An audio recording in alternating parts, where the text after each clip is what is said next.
You're having soups and salads. You're having a snack every day. For dinner, you're having kale stew, a carrot and beet salad, which once again is also really known for helping with liver health. And then on day 3, you introduce chicken.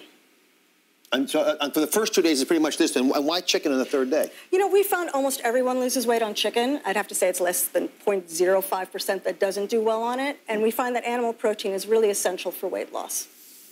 Well, I tell you, this seems pretty simple. And for the many of you out there who may argue that kale for dinner for a couple nights in a row is more than I can deal with, Lyn-Genet has another tip which you are going to adore. She says, no exercise during the cleanse.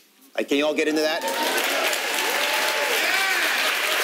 I know the folks love it, but as a physician, again, I've never heard anyone argue that exercise is bad for weight loss. Why would you not exercise during the cleanse? Well, actually, we've done research and found that exercise can really increase cortisol levels, but specifically for the cleanse, what we find is really important is that the body burns the most calories when it's doing deep repair.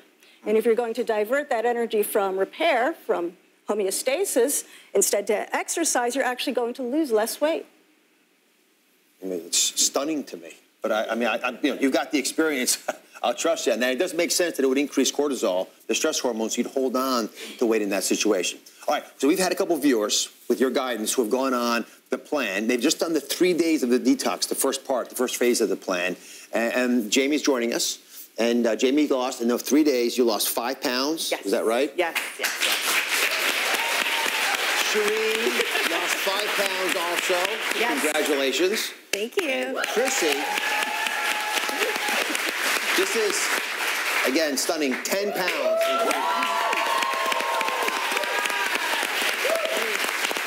And so now that everyone understands this cleanse part, I want to walk you all over to the experiment phase. This is the part where we have to actually figure out which are the reactive foods that are making you fat. And once you identify them, you're going to use this experiment for the next 20 days to guide decisions for the rest of your life. So, Lyn-Genet, how do folks decide which foods to begin to experiment on first? They added chicken in day 3.